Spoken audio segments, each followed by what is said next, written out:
Welcome to the Fabulous 50s and Beyond. I'm Jim Pollard, your co-host.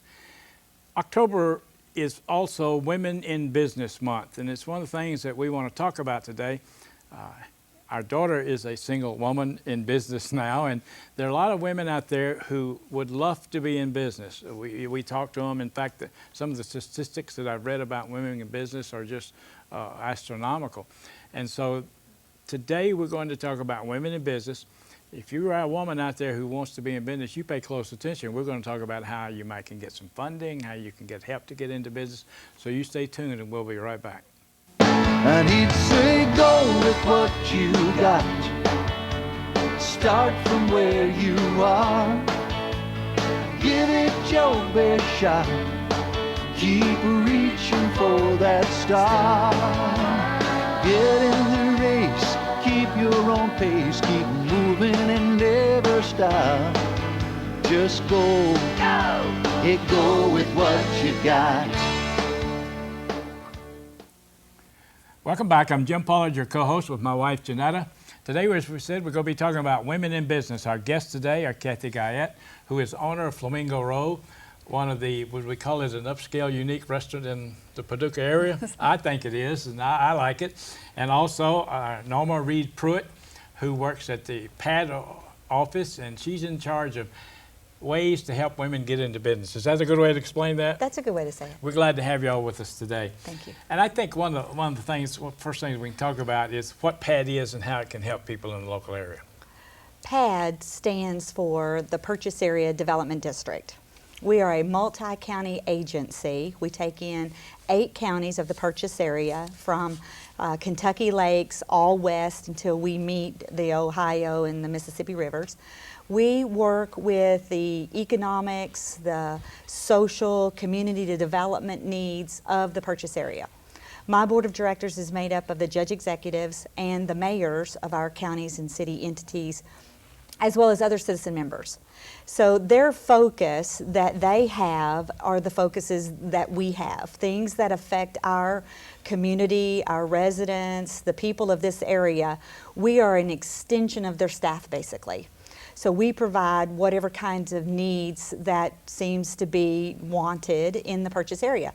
And my particular responsibility is working with business and industry, helping to locate industry into the area, whether it's a large pellet corporation or a small mom and pop gasoline station or convenience store. We work all across the entire board and the entire spectrum. So I work with business and industry and helping them to locate financial assistance, government loan programs. Your agency works with anybody, not just women, right? That's correct, yeah. Okay. But this is Women in Business Month, so that's the reason that we're kind of keying in on that, and we want to talk about that. Are there any grants available right now for businesses? Unfortunately, no. And there's a misconception going on out there that if you buy this video or you buy this book or you subscribe to this service, then you will be able to gain access to all the grant monies that Congress put funds into. Congress has never put funds into grant programs for those people that are interested in a small business. Now, they have grant programs available for nonprofit agencies to help create perhaps a water sewer line or a housing project or a community facility like a senior citizen center or a city hall. Or some kind of municipal type building. So unfortunately, we get no telling how many conversations a day include, I want to get one of those grants the government has available. And unfortunately, there are none. What those people have done is they've created their own small business and selling their book and selling their video or selling. And they're the ones who are making the money. That's right. There was a big workshop that the Executive Inn had hosted just a couple of years ago, and it's like $1,700 to attend that workshop.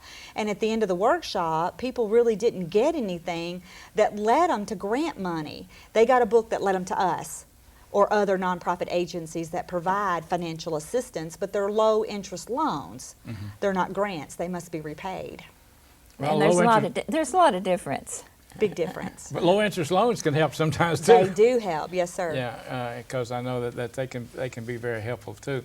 I think another question that people want to ask is, if before I come and apply to you, do I need to be denied by a bank? That is another misconception. No, they don't need to be denied by a bank because most of the programs that we work with require that a bank participates.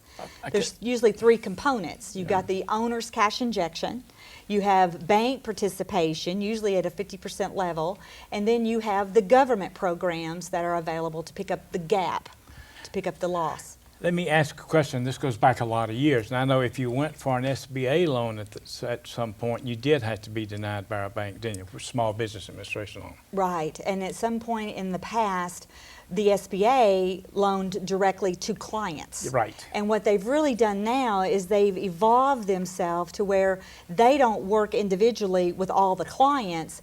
They really want to work with lending institutions. And they provide a guarantee to the lending institutions, and the lending institutions work with you, the client. Okay, so that whole program is kind of done on 180. That's exactly right. Because I know that's the way it used to be. First you had to be denied, and then you went through all this. And to me, it was really amazing at what the government considers a small business. Right, and I think what they the parameters. And they're broad. Yes, they're very broad. Doesn't it go into the millions? Yes. Yes, there's different size standards, different net worth standards, depending on what industry that the company's seeking for a loan. You know, there's lots of different criteria. So almost every kind of business, unless you're number one on the list as the top company or the top business, then chances are you're going to be eligible. Usually 500 employees or less is what they focus on. So that's a pretty big business, actually. Listen, that's not a small business. We used to to employ me, 25, and I people. thought that was a big business, you know. Well, and that's probably what you're going to find is more of a small business average. It's about 25 employees, you know, or less. Well, that's interesting. Let's talk about your business a little bit. We got a lot of other questions we can ask you too, but I'm always interested in how you got started. I was working with my father in the printing industry, and cooking had always been a part of my life. My grandmother had cooked for a restaurant for 40 years, so I'd always had that interest. And so I started cooking out of my home and taking it to my customers as a gift. For just to get in to the office, I would make scones or I would make bread, and I would take it, and it would help me get into my interview or my meeting with a client. So the more I started doing that, then they started asking me, did I do catering on the side? And so that one thing led to the next, and then I started doing that more and more and more, and I thought maybe it's time for a job change. So. Did you actually kind of started out in the catering business? Yes. And then went to the restaurant, Yes. the brick and mortar, as we say. And also my father has a group of men that he goes fishing with, and he had taken a loaf of my breads that I have the cheese stuffed in it. He had taken it to this fishing trip, and there was a man on the fishing trip that had a large company out of North Carolina, and he wanted something different and original to send to his clients for Christmas. So that year we did 100 customers, 2 loaves each in a box, and we put dry ice and we mailed them. So, and then it started getting repeat calls, and then so that was another. That was happening at the same time. So, do you do any internet business now? No, you that kind of falls under a different guideline, and we haven't really gotten to that point. Because having started out the way you did and the success you had there, it just made me think, you know, that might be well, we an grew, interesting avenue. You know, from having just cheese in them to meats and cheeses, and that becomes a little more difficult to ship. Because you have to do the dry ice, and they're heavy, and so we haven't gotten into that. That may be a possibility later on, but for right now, we're just mainly sticking with the restaurant business. Now, you started on Market Square. Yes, 96. Was it 96? 96. And then you moved to? The 3100 Broadway location, right. Formerly the Twinkling Star, in 2000. Did you double your size when you moved there? Yes. Or you doubled it there? And we went from counter service to full service restaurant. And then 6 months later, we started serving at night, and we added other things to it. I had forgotten that, but your original restaurant was counter service, wasn't it? All came to the counter, and then you went to the table. Yeah. So it was a big change for us. Yeah. So, and then it was full service out there. I remember that too, because we'd go out there and eat sometimes too. Now, I got to tell you, I have not been to your new restaurant. It's just because I haven't been, you know. Right, it's on a different side of town. Yeah, and I guess that's the big thing. We don't eat out as much as we used to. Now, when we were in business ourselves, it seemed like we were eating out 2 or 3 nights a week, you know, because it's just, she ran the office. Convenient. Yes. Yeah, You know, right, she yeah, ran right. the office, and Yeah. I was out in the field all day long. Of course, the and- office was in the home. Yeah. Yeah. So yeah. sometimes I would cook, you know, put something on to cook while I'm doing something else. But But we got to where we were eating out, you know, eating out a lot. I mean, my breakfast was run through McDonald's and get an Egg McMuffin, a cup of coffee, and a hash brown, and keep on going, you know. Right. But how difficult was it for you to, in the different phases? Because each move was a different phase, wasn't it? Yes. And this one has been even harder because now we employ between 55 and 60. Most of them are part-time because you have a lot of college kids, Right. a lot of mothers that just do work part-time. We're open 7 days a week, which that's a big change. And we're open later, and we also serve breakfast. You really have changed it, haven't you? Yes. so are you open how many hours a day? We open at 8 during the week. On Sundays we open at 9 and we close at 10. Wow, that So- is a long day. Yes, it is. Like So- go ahead. I would assume that you have an assistant manager. You're We not have- there all those no, hours. No, ma'am, no. Usually about 6 days out of the week, and then 2 nights a week. So What's your capacity now? seating, I think we can go all the way up to 260, but I think we're just sitting at about 230 right now. You have to kind of take small steps before you actually Right. do it all at once. I want to save how you two came together and what she was able to do for you for the second segment, because we're kind of winding down in this first segment now. But what made you decide to go from one to the other to the other? We outgrew our first location. We wanted to expand. There was no parking at all. We had 2 spots out front, and that was a problem because people couldn't get in. The more you Right. grow, the more people, then they get aggravated because they can't get in, and then Right. so this property came available, and we took it. And so when we moved out there, then we actually ran into the same problem. We ran out of space, and then there was absolutely no parking. There was like 30 spots. That was all that we had there. Mm-hmm. And that was it. That was it. So there it's was no- been a thing of outgrowing every place you've been in. Right. So now where we are, It's a we good thing. Yes. Very good thing. Now we don't really foresee that being a problem because we have adequate seating and adequate parking. So, and the kitchen has been specified, and we did the specifications for it. We built it to fit our needs. So you did build your own building? Well, we leased the building. We have a group that did the actual building, and then we finished out the interior. So The way you leased wanted it. You leased Leased the it, mhm. shell then, is Yes. what you did. Yes. And you finished it out Yes. yourself. Okay. All right, we got a lot of other questions and things that we want to talk about when we come back, but we're going to take a break here now, and we'll be right back. You stay tuned.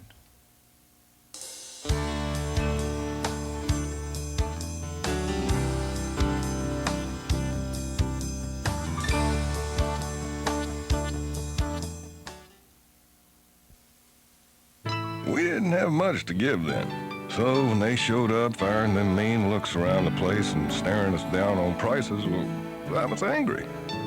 Didn't seem to bother my father, though. He had me load another bushel of apples in their trunk. I learned later on that this family was in need. The greatest gift we give, it's in our heart, what we believe, the way we live. Caring for others. Pass it on.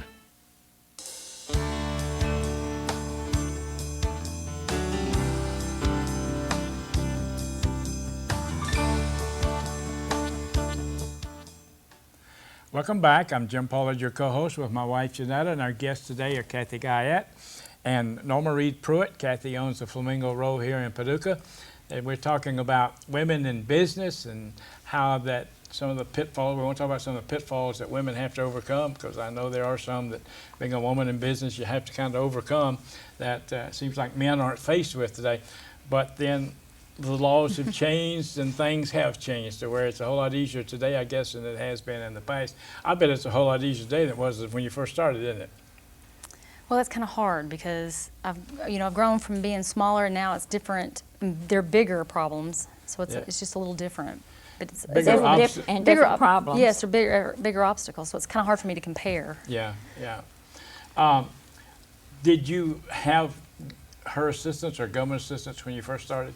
No. When I opened the first store downtown, I just had saved enough money for my first 2 months' rent.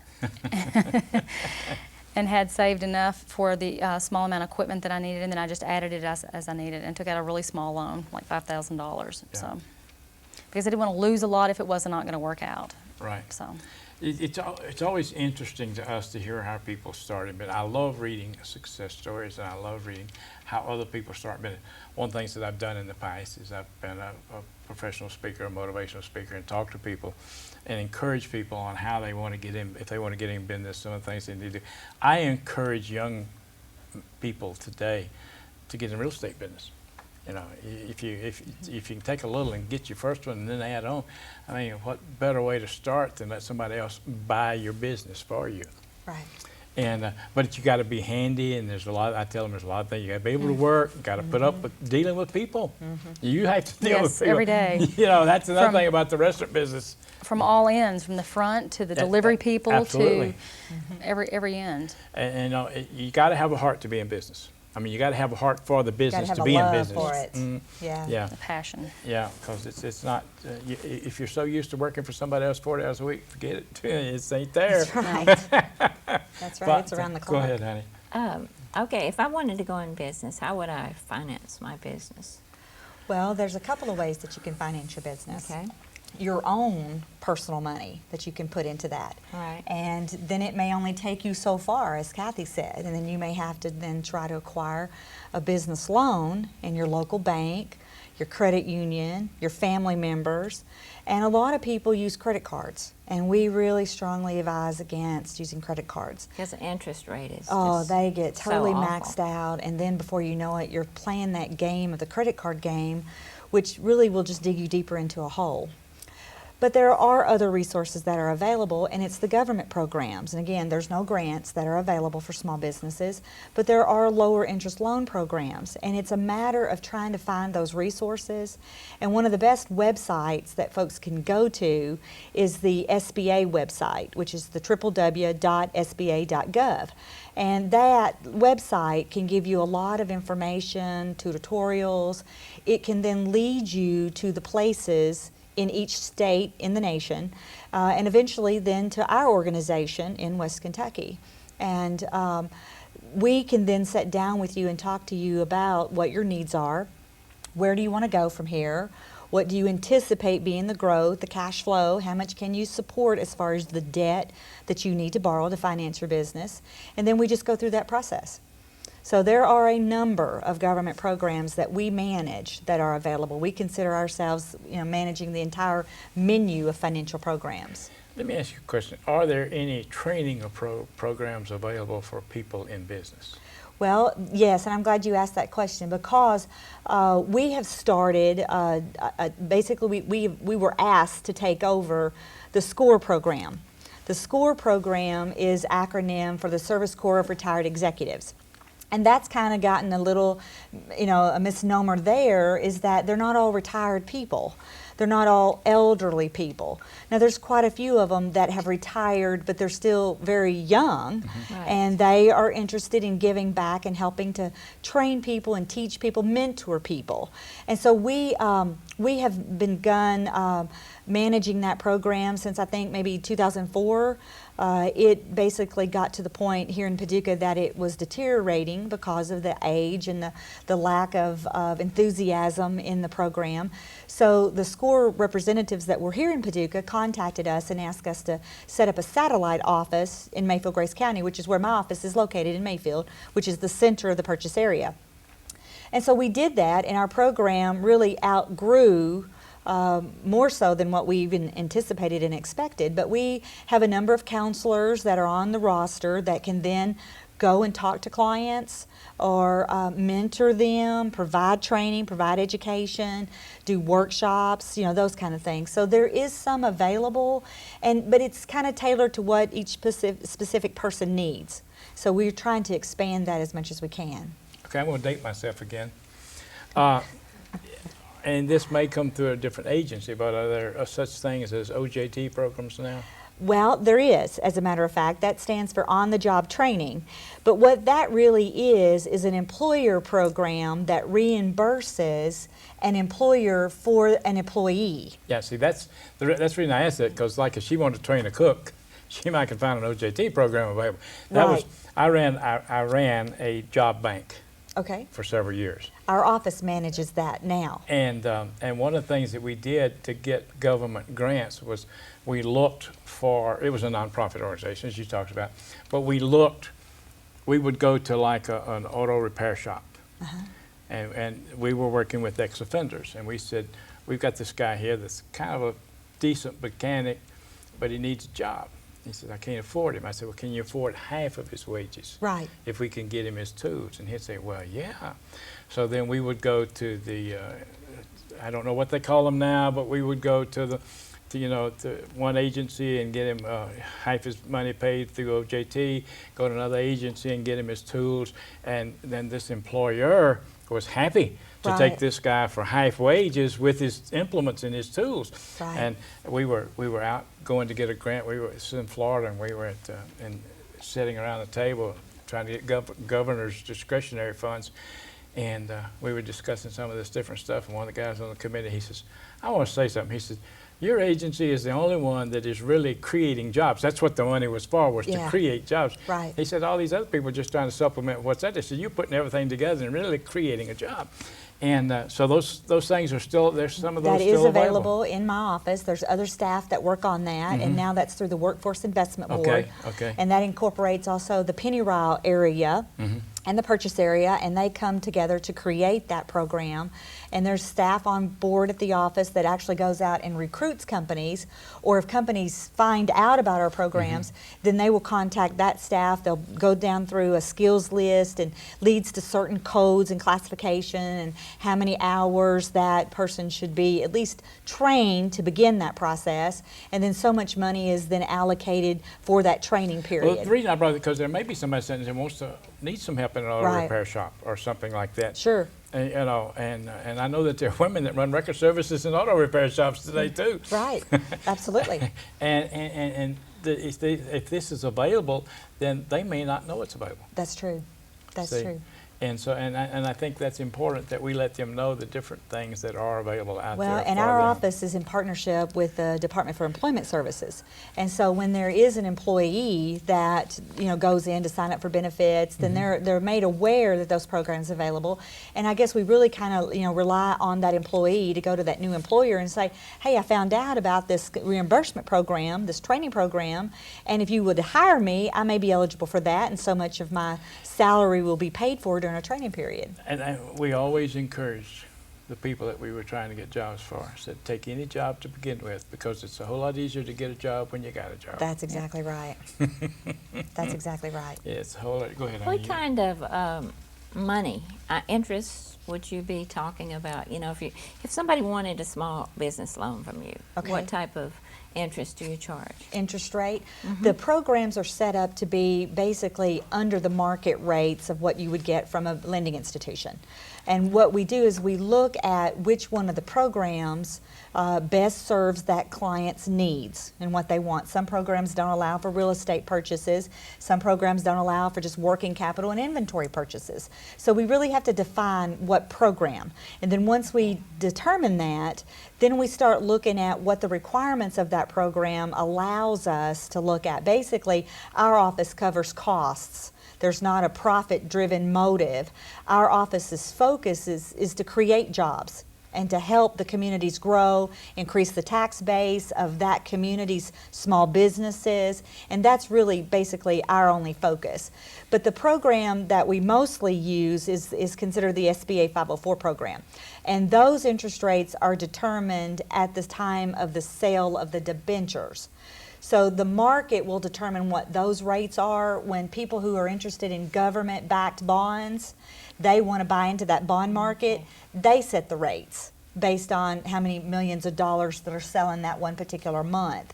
So those rates get set for us, and then we go forward with that. We could show historically what the rates have been, but we can't really quote what a future rate will be until those debentures are sold. So it's a market-driven interest rate. Yeah, mostly.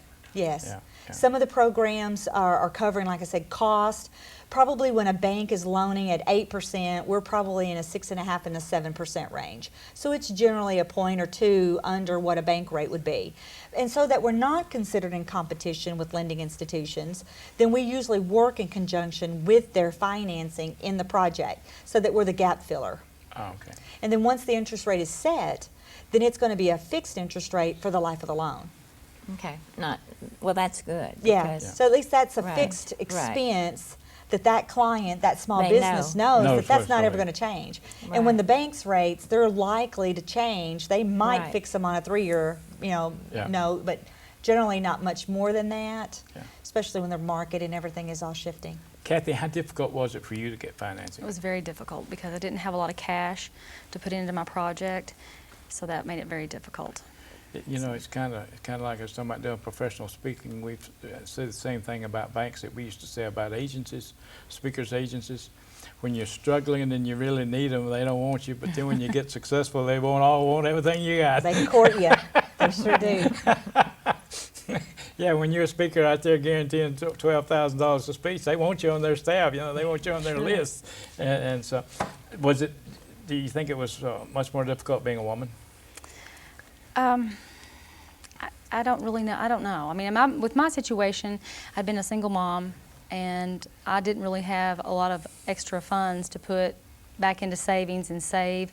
So the only thing I had was my house, and so that's what I think made it difficult, because I didn't have 2 incomes, I only had 1 income, Right. which made it really difficult to, have a small business and to support my kids. Right. So Well, you've been very successful. so far, Yeah. it's doing well. Yeah, and we're proud for you. Well, listen, anything else that you want to share with us, or any questions that you've got? We've got about a minute and a half left. I just, I admire you, because I know it's hard to run a business and be a mom. And juggle a single family, mom, it's too. very hard. Yes, Yeah. it is.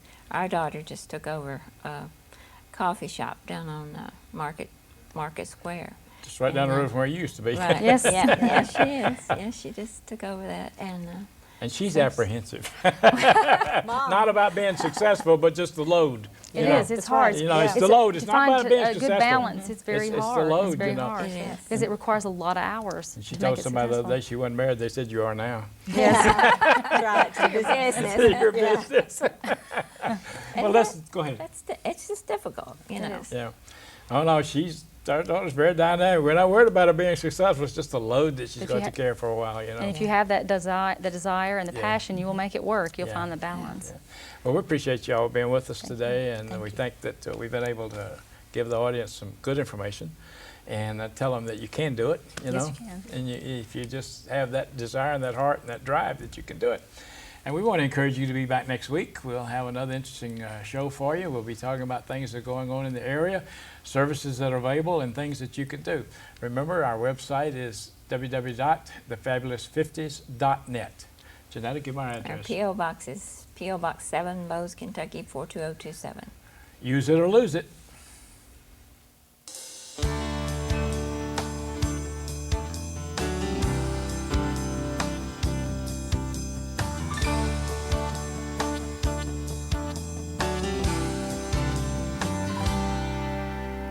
Can't see as well as I used to. Can't run as far or as fast. Sometimes I think that the old me is becoming exactly that. But when I start thinking of all I don't have, that's when I tell poor me Beethoven was 50 and deaf as a